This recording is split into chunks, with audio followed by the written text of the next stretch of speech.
Today's class is about pinpoint error. Pinpoint error হচ্ছে অনেক বেশি গুরুত্বপূর্ণ একটা টপিক, যেটা কিনা আমাদের ইউনিভার্সিটি অ্যাডমিশন টেস্ট থেকে শুরু করে ভালো ভালো লেভেলের এক্সামগুলোতে, বিশেষ করে জব এক্সাম, তোমার বিসিএস অথবা ব্যাংক, ভালো ভালো লেভেলের জব এক্সামে আমাদের এসে থাকে। তো আজকের ক্লাসে আমরা অনলি 3টা পিনপয়েন্ট ইরর প্র্যাকটিস করব। তো বিষয়গুলো কীভাবে হয়ে থাকে চলো দেখে নিই। First one, Jim plays tennis very bad. তোমার এইরকম একটা সেন্টেন্স দেওয়া থাকবে, আর সেন্টেন্সে পার্টলি তোমার আন্ডারলাইন করে এই যে এ বি সি ডি এইভাবে একটা কী থাকবে, অপশন দেওয়া থাকবে যে কোনটা সঠিক। এখানে ইরোর, দ্যাট মিনস ভুল কোথায় রয়েছে, যে জিম এখানে ভুল আছে নাকি প্লেজ নাকি টেনিস আর নাকি ব্যাড। তো now think over this sentence. Jim plays tennis very bad. Jim খুব খারাপভাবে টেনিস খেলে। দেখো অলরেডি তুমি বাংলাটা ট্রান্সফার করতে গেলেই নিশ্চয়ই তোমরা বুঝে গেছো এতক্ষণে যে ভুলটা কোথায় রয়েছে।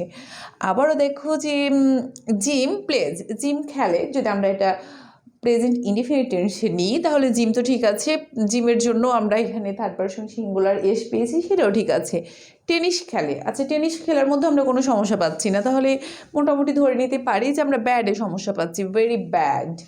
ওকে, এবার ব্যাডটা কাকে মডিফাই করছে দেখো, এখানে ব্যাডটাকে আসলে জিমকে মডিফাই করছে না, তার খেলাটাকে। আচ্ছা এখানে কি বলছি যে জিম খুব খারাপ?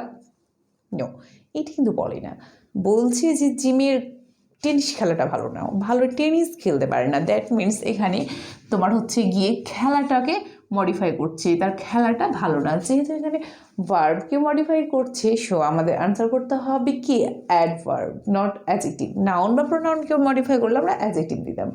তাহলে যেহেতু তার খেলার ধরনটা এখানে ভালো না, সো উত্তর করতে হবে অ্যাডজেক্টিভ। ব্যাডের অ্যাডভার্ব হবে কি ব্যাডলি। এবার দেখো কত সুন্দর দারুণভাবে উত্তরটা হয়ে যাচ্ছে যে Jim plays tennis very badly. Jim খুব খারাপভাবেই টেনিস খেলে। ওকে, নেক্সট ওয়ান, একটু যেহেতু আমরা এগোচ্ছি, ডেভেলপমেন্ট স্টেজে যাচ্ছি, সো একটু ম্যাচিওর স্টেজ এটা, যে we have been informed Tarek about the change in plans regarding our weekend trip. Okay, অনেক বড় একটা সেন্টেন্স। এখন তোমার খুব বেশি টেনশন হতে পারে যে এটা কীভাবে হবে, আমরা এটার আনসারটা কোথায়, কোনটা ভুল হয়েছে, সেটা কি হবে। So look at this, we have been informed.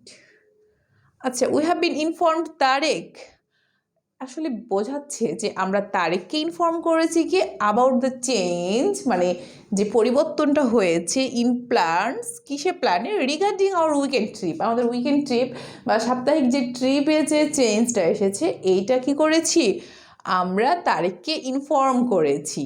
আচ্ছা বিষয়টা কাদের?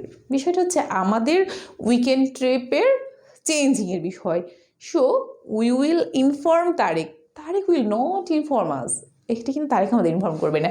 দেখো যে উই হ্যাভ বিন ইনফর্মড যদি করো তাহলে আমরা নিজে ইনফর্ম হয়ে গেছি, দ্যাট মিনস প্যাসিভ হয়ে আছে, তাই না? বিষয়টা অ্যাক্টিভে হবে যে আমরা তারেককে ইনফর্ম করিয়েছি। সো তোমাকে এখানে বলতে হবে যে উই হ্যাভ, এখানে not been, we have inform Tareq, আমরা তারেককে ইনফর্ম করিয়েছি এই বিষয়টা। ওকে, সো লাস্ট ওয়ান একটু মনোযোগ সহকারে আমরা দেখে নেই যে আফটার সি হ্যাড ড্রেসড, মানে সে হচ্ছে গিয়ে ড্রেসটা ভালো করে পরার পর, অ্যান্ড এট ব্রেকফাস্ট, এবং সকালের নাস্তা করার পর, she left for the station to catch the train. ট্রেনটা মানে ট্রেন ধরার জন্য আমরা যেটা বলেছি সেই স্টেশনে পৌঁছলো। তো দেখো যে এখানে কোনটাতে ভুল রয়েছে, যে হ্যাড ড্রেসড নাকি এট নাকি সি লেফট আর নাকি ফর দ্য আর নাকি হচ্ছে কি টু ক্যাচ। ওকে, তো দেখো যে আফটার সি হ্যাড ড্রেসড, এখানে একটা কিসের ব্যবহার আছে, অ্যান্ডের ব্যবহার। ওকে, তোমরা খেয়াল রাখবে যদি অ্যান্ডের ব্যবহার থাকে তাহলে অ্যান্ডের আগে পরে একই রকম হবে। That means had dressed, this is for past perfect, and it, this is for past indefinite, and this is contradictory, that means দুই রকম হয়ে আছে। সো এখানে কী করতে হবে তোমাকে, একরকম করতে গেলে এখানে হ্যাড ড্রেসড আছে পাস্ট পারফেক্ট টেন্স, তাহলে এখানে তোমাকে কী করতে হবে, হ্যাড ইটের past participle form eaten, had eaten, হ্যাঁ, যে after she had rest and আবারও সি দেওয়া দরকার নেই, কারণ সে ওটাকে মিন করছে হ্যাড ইটেন ব্রেকফাস্ট। এবার যেহেতু কমা রয়েছে তাই তারপর আমরা সি দিয়েছি যে she left for the station to catch the train. তো dear learners, I hope you have understood and it has been very clear to you. Sure, wish you all the best.